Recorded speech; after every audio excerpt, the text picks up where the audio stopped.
तमेव माता च पिता तमेव, तमेव बंधु च सखा तमेव, तमेव विद्या द्रविणं तमेव, तमेव सर्वं मम देव देव। ध्यान मूलम गुरुमूर्ति, पूजा मूलम गुरुपदम, मंत्र मूलम गुरुवाक्यम, मोक्ष मूलम गुरु कृपा। प्रेम से बोलिए स्वामी जी महाराज की जय, खलवा धाम की जय, संत समाज की जय। जय जय जय गुरुदेव महाराज की जय। जय मालिक। होता है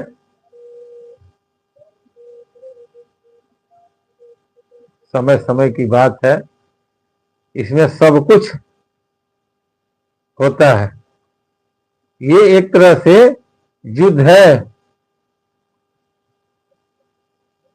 ये हम लोग लड़ाई कर रहे हैं इस प्राकृतिक से कि हे प्राकृतिक, हमें उस परम धाम तक जाने में आप सहयोग कीजिए। लेकिन वो भी नहीं मानती हैं, वो भी कहते हैं कि ये कैसे हो सकता है। कंचना जी भी आ गई, स्वामी जी की जय हो। वो भी नहीं चाहती है कि हमारे यहां से एक भी जीव उस परम धाम को जाए। कोई भी नहीं चाहता है कि हमारे पास से पैसा जाए। वो सब लोग यही सोचता है कि नहीं भाई, हमारे पास धन की कमी न हो, सदैव हम अमीर बन के रहें। सेम वही चीज है, धर धरती के एके लेखा और जो बाहर तो भीतर देखा। ये संसार का नियम है भाई, और ये तीनों लोक में ऐसा होता है। कोई नहीं, जिस लोक में आप रहेंगे ना, वो लोक के जो मालिक है वो कभी नहीं चाहेंगे कि हमसे ये ऊपर निकल जाए। हमारे यहाँ रहेंगे तो जैसे भी रहेंगे, हमारे शरण में रहेंगे, हमारे कार्य में रहेंगे। और ये जब परमात्मा में विलीन हो जाएंगे तो फिर इनका आवागमन से मुक्ति मिल जाएगी, तो हमें फायदा क्या होगा। ये सारे लोग जो भी प्राकृतिक है वो कभी नहीं चाहती है कि यहाँ से जीवात्मा उस परमात्मा के पास जाए। इसलिए बड़ी मेहनत करना पड़ा था इस तत्व को, इस जीवात्मा को लाने के लिए। ऐसे जीवात्मा इस धरती पर नहीं आया, बड़ी संघर्ष हुआ। और जो परमात्मा है ना, बहुत भावुक है। कि सामने देख लीजिए कि जो परमात्मा का अंश, ईश्वर का अंश जो हमारा जीव है, वो कितना भावुक है कि अगर कोई प्रेम से अगर बात करता है तो लगता है कि इसको हृदय निकाल, मतलब इसको अपने हृदय में बैठा ले। इसलिए कि वहां सारे लोग हार जाते हैं। जहां सत्य की बात आती है वहां लोग हार जाते हैं, कहते हैं कि नहीं ये सही कह रहा है, इसकी जो भाव है ये लग रहा है कि नहीं सही है। उसी हिसाब से ये होता है। अच्छा है, लड़ना है, लड़ते रहा जाए। कहे है ना कि लड़ते हुए अगर कोई मृत्यु को प्राप्त होता है तो उसे वीर गति मिलती है। लेकिन जो हार कर भाग करके मरना सबको है, लेकिन एक लड़ते लड़ते संघर्ष करते करते जो मृत्यु को प्राप्त होता है उसे परमात्मा भी अपने गोद में बैठा लेते हैं। लेकिन जो कुरुक्षेत्र से भाग जाता है, इस धरती कर्म रूपी कुरुक्षेत्र से जो भाग जाता है, उसको परमात्मा तो क्या प्राकृतिक भी कहती है कि तू जिस लायक है वैसा ही रहो। इसलिए हमेशा सत्कर्म करना चाहिए। अजय जी भी आ गए, स्वामी जी की जय हो। देखिए बहुत ऐसे लोग हैं जिनको नहीं समझ में आएगा, बहुत ऐसे लोग हैं जिनको अगर हम जो कह रहे हैं वो समझ में नहीं आएगा। इसलिए नहीं आएगा कि उस हिसाब से हम नहीं कह पा रहे हैं जो सबको अच्छा लगे। आप लोग देखे होंगे जो बड़े बड़े संत ऋषि महात्मा हैं वो कथा नहीं कह पाते हैं, कहीं नहीं आप सुनेंगे। वो स्वरूप को जानते हैं, वो करना जानते हैं, वो कहना नहीं जानते हैं। लेकिन मजबूरी उनके सामने है कि अगर कुछ तो कहेंगे तो उनकी जो भाषाएं हैं वो अटपटाएंगे, वो सबके समझ में नहीं आएगा। और जिसके समझ में आ गया फिर उसको और किसी का भाषा समझ में नहीं आएगा। ये सत्य है। कबीर साहब जो थे संत शिरोमणि, उनकी भाषा कौन समझता है? उनकी भाषा जो बोले हैं, जितनी उनकी दोहे हैं, उन्होंने कहीं और से नहीं लिया है। रात आप लोग सुने होंगे कि कबीर साहब ने कहा था कि बड़े भाग मनुष्य तन पावा, सुर दुर्लभ सब ग्रंथ ही गावा। और उसी चीज को गोस्वामी कबीर साहब ने क्या लिखा कि यह तन विष की बेल हरी, गुरु अमृत का खान। विचार कीजिए, कबीर साहब ने उसको देखा कि गुरु का कार्य क्या है। गुरु अमृत का खान क्यों है? वो इसलिए है कि उन्होंने अपने को इतना न मंथन किया कि इसमें से सारा विकार निकल गया और मात्र बच गया अमृत, यानी आत्मा और आत्मा का भोजन, दूसरा कुछ नहीं बचा। तो हमने कबीर साहब लिखे हैं कि यह तन विष की बेलरी, यानी काम, क्रोध, लोभ, मोह, अहंकार इसके अंदर भरा हुआ है। वैसे ही उनकी भाषा कौन समझेगा? उन्होंने एक भी शब्द संसार से देख करके नहीं लिखा है। कबीर साहब का जो वाणी है वो एक भी दोहा संसार से लेकर के उन्होंने नहीं दर्शाया, उन्होंने सारी दोहाएं अपने अंदर से दर्शाए हैं। इसीलिए तुमको कहा जाता है कि आध्यात्मिक गुरु हैं। लेकिन उसी को संसार में लोग समाज में देख रहे हैं, अपने में कोई नहीं देख रहा है, सब समाज में देख रहे हैं। और समाज में देखते हुए लोग कहते हैं कि अरे भाई ये तो सही है, सब दिखता है।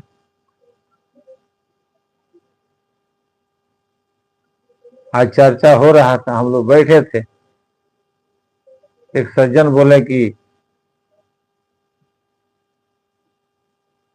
साधु महात्मा 5 घर से भिक्षा लेकर अपना भोजन कर लेते हैं। अगर कुछ नहीं उनके पास है तो 5 घर से जाके भिक्षाटन कर लेंगे और प्रसाद पाकर सो जाएंगे, भजन भक्ति में लग जाएंगे। कितने लोग हैं कि इसको सपोर्ट नहीं करेंगे? बोलिए। ये बात अगर पूरे हिंदुस्तान में पूछा जाए तो 99% लोग कहेंगे कि एकदम परफेक्ट है। भाई सब जगह बोला गया है कि जो साधु महात्मा होते हैं तो कुछ नहीं मांगते, बस 5 घर भिक्षा मांग लेंगे और 5 घर भिक्षा से अपना पेट भर करके और जितना ही मिला उतना ही वो संतुष्ट हो जाएंगे और भगवान के भजन करना स्टार्ट कर देंगे। क्यों भाई? क्यों 5 ही घर से मांगेंगे? 6 घर भी तो मांग सकते हैं, 4 घर भी मांग सकते हैं, लेकिन 5 ही घर क्यों है? रीजन क्या है? कबीर साहब ने भी तो इस पर विचार किया ना। ये सबको अच्छा लगता है कि 5 घर, यानी एक घर मेरा, एक घर उनका, एक घर उनका, 5 घर मांग लिए, हो गया। ऐसा नहीं है भाई। ये सांसारिक 5 घर नहीं है, ये आध्यात्मिक 5 घर है। जो संत महात्मा होते हैं ना, वो बाहरी दुनिया में नहीं विराजते हैं, वो अपने अंदर जो अपना उनका जो शरीर है वही उनके लिए संसार बन जाता है। अगर उनके लिए वह संसार नहीं बनता तो कैसे लिखा जाता कि मुझको कहां ढूंढेरे बंदे मैं तो तेरे पास में? क्यों लिख दिया जाता है कि कस्तूरी कुंडल बसे मृग ढूंढे बनमाही? कुछ तो है, कुछ सच्चाई है, उसको जानना पड़ेगा। 5 घर सही है, लेकिन कितने लोग उस पर मनन किए, अध्ययन किए कि आखिर 5 घर क्यों लिखा गया? क्यों नहीं 6 घर लिखा गया, 4 घर लिखा गया, 5 ही घर लिखा गया? वो इसीलिए लिखा गया कि जो बड़े बड़े ऋषि महात्मा थे वो जानते थे कि मेरे दुनिया में 5 ही घर है। ये जो हमारा 5 तत्व है और ये जो हमारी चेतना है, जो आत्मा है, ये 5 घर से भोजन अपना वो लेती है, वो संसार से नहीं लेती है। इसी शरीर से, संसार रूपी शरीर से इसमें 5 तत्व है और 5 तत्व से ही वह भोजन उसको संत महात्मा जो ऋषि मुनि होते हैं वो देते हैं। लेकिन इसमें मेहनत है, इसमें मेहनत है, खोजना पड़ेगा, समय देना पड़ेगा, और समय किसी के पास है नहीं। सब लोग सोचते हैं कि अरे सब तुरंत मिल जाए। तुरंत कैसे मिलेगा? संघर्ष करना पड़ेगा ना। जब हम लोग धरती पर आए तो 9 महीना अपने माँ के गर्भ में थे। जब समय हुआ तब हमारा जन्म हुआ ना। तो कुछ जानने के लिए समय देना पड़ता है, लेकिन समय किसी के पास नहीं है। सारे लोग इतना ना हल्ला गुली हो रहा है कि सारे लोग समझते हैं कि अरे वहां सही है, वहां सही है, वहां सही है। चारों तरफ दौड़ते हैं लोग, और दौड़ते दौड़ते पूरा समय बीत जाता है और लास्ट में कहते हैं कि इतना मेहनत किए लेकिन कुछ मिला नहीं। अरे दौड़ने से कुछ नहीं होगा। आप जहां है वहां ढूंढिए, वहां मांगिए, जानकारी कीजिए, तब जाकर के आपको बोध होगा कि हाँ अगर है तो सही है, नहीं है दूसरे जगह चलो। तो दूसरे जगह जाएंगे तो उनका व्यवहार और इनका व्यवहार, अगर दोनों का व्यवहार सेम है तो सेम वही चीज है। क्या जरूरत है रुकने का?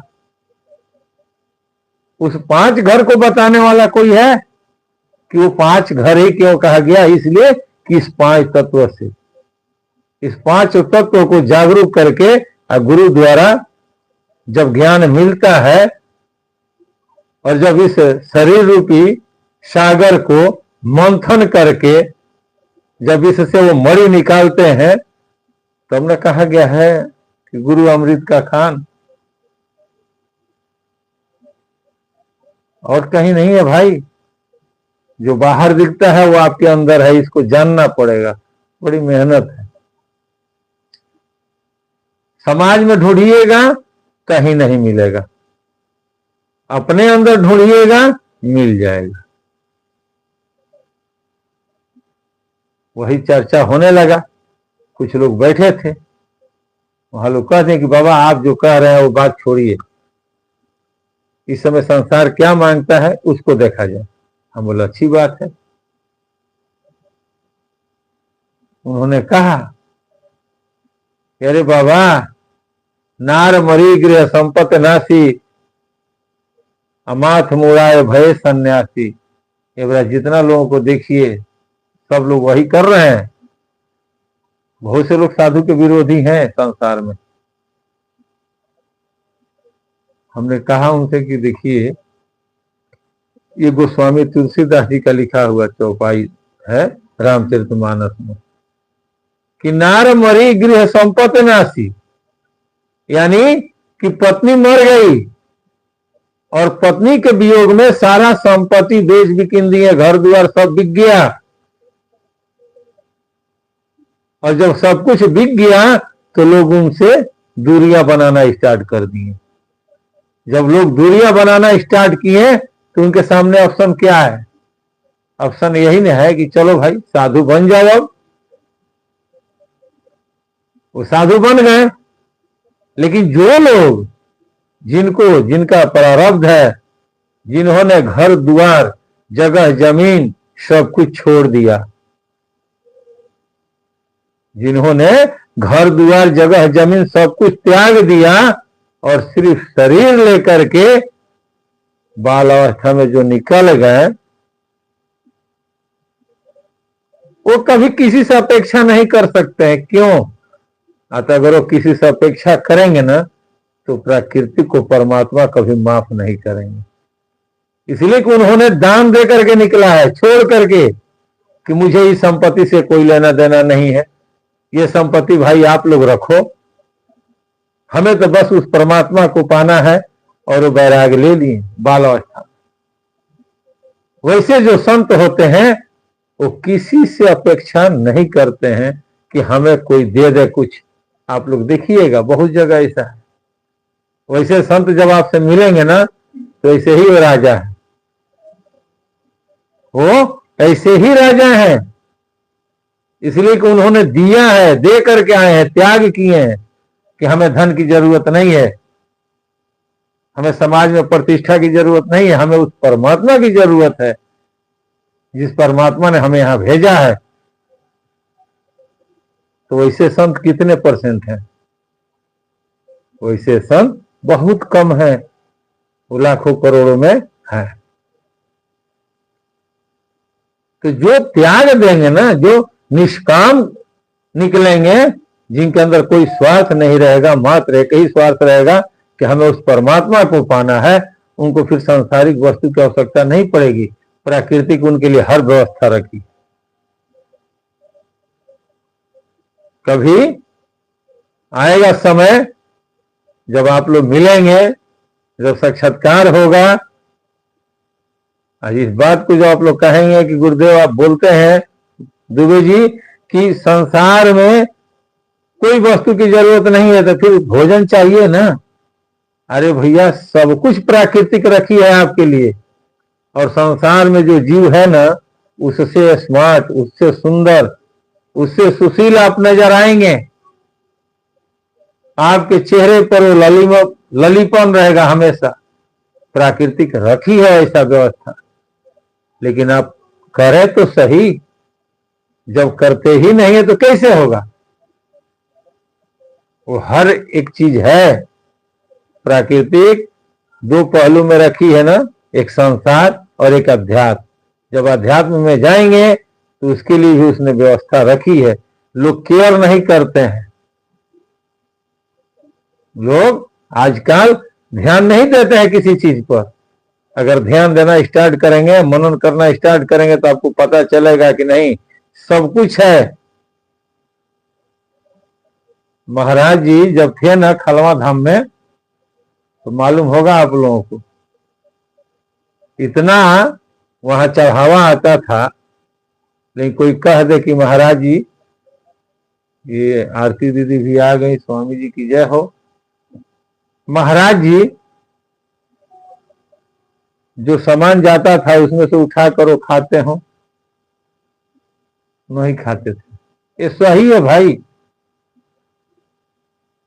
वो खुलेआम कहते थे कि हो वह लो ले आवता, वह लो खाता, खाए दो। ध्यान दी लो, एजा 3 तरह के लोग आवेला। एगो आवेला कुटी के देखे खातिर, तो कुटीवा के साफ रखी हो तनी, ना तो शिकायत हुई। इहो एगो मंदिले ना हो, साफ सुथरा रखी हो, ना तो वो जाके बाहर में शिकायत करी कि देखा गर्नी आश्रम पर आश्रम गंदा रहो। एगो वो आदमी आवेला हो जो भोजन करे आवेला कि चलो आराम से कुटिया पर चलब और भर पेट खा के आए। तो देखिए लो वैसा आदमी के भोजन बढ़िया से करे लो, कोनो कमी ना होखे। ये राजा के दरबार में होला हो, संत राजा होला। वैसे ही हम लोग करते भी थे। और फिर महाराज जी कहते थे कि तीसरका जंत्र रखी हो, तीसरका आवेला जे हमरा से मिले आवेला। तो जे हमरा से मिले आवेला ओकरा के हम खुद कही ले कि हो जाके प्रसाद पाली। ओकरा काम मिलता आ कैसन कुटी में, ओकरा ऐसे नहीं मतलब भोजन का मिलता, ओकरा नहीं मतलब। ओकरा मतलब बा कि मालिक हमार कैसन बानी, का ज्ञान दे तनी, ओकरा ऐसे मतलब बा। तो ना देखे जाई कि नीचे जाई तो अगर नमको रोटी बानू तो ओकरा खातिर वो अमृते बा। तो 3 तरह के लोग जावेला हो। आप लोग नहीं विश्वास करेंगे, हम लोग जाते थे ना पहले, तो रुमाल से पूरा पोंछते थे, जाली खिड़कियां सब पोंछ पोंछ के चिकन करते थे हम लोग। आज भी लोग करते हैं, समय बदलते रहता है। जो आज आप कर रहे हैं वो कल हो सकता है कि ना करे, इससे ऊपर चले जाए। अब आपका एक जगह यह हटेगा तभी तो कोई दूसरा वहां प्रवेश करेगा। तो महाराज जी कहते थे इस बात को, और खुलेआम बोलते थे कि हो इस साधु के दाना है। भजनिया जे ना करी या खाई नू तेकर बहुत बड़े बड़े दांत होला हो, पेटवा फाड़ के निकाल दी। ऐसा सच्चाई है, लोग नहीं समझ पाते हैं। कहते हैं ना कि जब आएगा तो देखेंगे, इतना जल्दी थोड़ी आता है। 1997 में हमने दीक्षा लिया और सत्संग अब हो रहा है। इतना दिन जो था वो हमारा प्रारब्ध था ना। तो सेम उसी तरह से है। ऐसा नहीं है कि आज आप गलती कर रहे तो आज ही सजा मिल जाए, नहीं। मौका परमात्मा देते हैं कि आप गलत कर रहे हो करो, लेकिन कम से कम उस परमात्मा को भी याद कीजिए जिसके बदौलत आपको रोटी मिल रही है, जिसके बदौलत आपके घर में शांति है, उसको भी याद कीजिए। वही महाराज जी कहा कि पेटवा फारी, जहिया फारी तहिया दुनिया देखी। ऐसा नहीं है कि ना देखी, दुनिया देखेला। कर्म प्रधान है भाई, कर्मों का फल न कोई भोगेगा। इसलिए साधु महात्मा का दाना अगर खाते हैं तो भजन भक्ति कीजिए, बैठिए, आसन मार के बैठिए। नहीं जानकारी है, मोबाइल नंबर है, फोन कीजिए। भजन जरूरी है, जाप जरूरी है भाई, भजन जरूरी है। मालिका ये बाणी है कि भजनिया करहो, यह कामे आई। यही भजनिया सही सारा लौकता हो तो अपने मन में विचार कीजिए ना। एक आदमी का लड़का अगर मिलिट्री में जाता है तो हर आदमी सोचता है कि मेरा भी बेटा मिलिट्री में चला जा।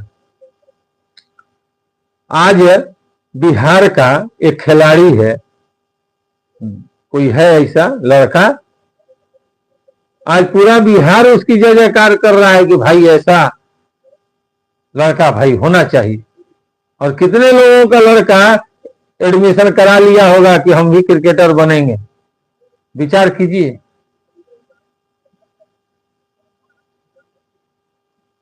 तो जब सबसे जरूरी चीज है कर्म, कर्म जरूरी है, कर्म कीजिए, भजन भक्ति कीजिए। महाराज जी शुरू से कहता आइल बनी कि हो भजनिया कर लो, भजनिया कर लो। जे जे भजन कैल ओकरा पर महाराज जी के कृपा भइल। आज यही कृपा है, आप लोगों के सामने बैठे हैं। ठीक है, नहीं हम पढ़े लिखे हैं, नहीं उतना अच्छा से बोल पाते हैं, नहीं उतना समझा पाते हैं, लेकिन जब सामने फेस टू फेस आदमी बैठता है, जब चर्चा करता है तो महसूस होता है ना कि हाँ सही है। वहां दिखाई देता है। अकेले आदमी क्या बोलेगा, साइलेंट होकर क्या बोलेंगे, जितना बोलना आता है उतना बोलते हैं। लेकिन वही जब डिबेट होगा, कोई बैठेंगे, वो कुछ पूछेंगे, तर्क होगा, उससे ज्ञान बढ़ेगा। इसीलिए तो कहा जाता है कि संघर्ष से गुण होता है कि संघर्ष से गुण जाए। जब एक गुरु भाई दूसरे गुरु भाई से कुछ विचार विमर्श करेंगे, तर्क करेंगे, ज्ञान लेंगे, ज्ञान देंगे, उससे उनको ज्ञान और बढ़ेगा। लेकिन अगर मन ही मन वो सोच लेता है कि नहीं हम ही सब कुछ जानते हैं, किस काम का है भाई। ये जरूरी चीज है। सबसे बातचीत करते रहिए गुरु के बारे में, अध्यात्म के बारे में, शास्त्र के बारे में। अभी हम लोग रामायण में चलेंगे, आपको दिखाएंगे रामायण में इतना अच्छा चीज लिखे हैं गोस्वामी तुलसीदास जी कि सुन करके पढ़ करके मन गदगद हो गया। उन्होंने कुछ छुपाया नहीं है, लेकिन वो जानने वालों के लिए वो बता दिए। जो संत होते हैं, जो ऋषि होते हैं, वो अध्ययन किए रहते हैं तो उनको बोध हो जाता है कि हाँ ये दिखाई दे रहा है। आज वही चीज हम लोग देख रहे हैं। भगवान रामचंद्र जी का जन्म हुआ है और सारे लोग उनको खिला रहे हैं, छोटे हैं, और माता कौशल्या उनको पालना पे खिला रही हैं। और देखिए क्या हो रहा है,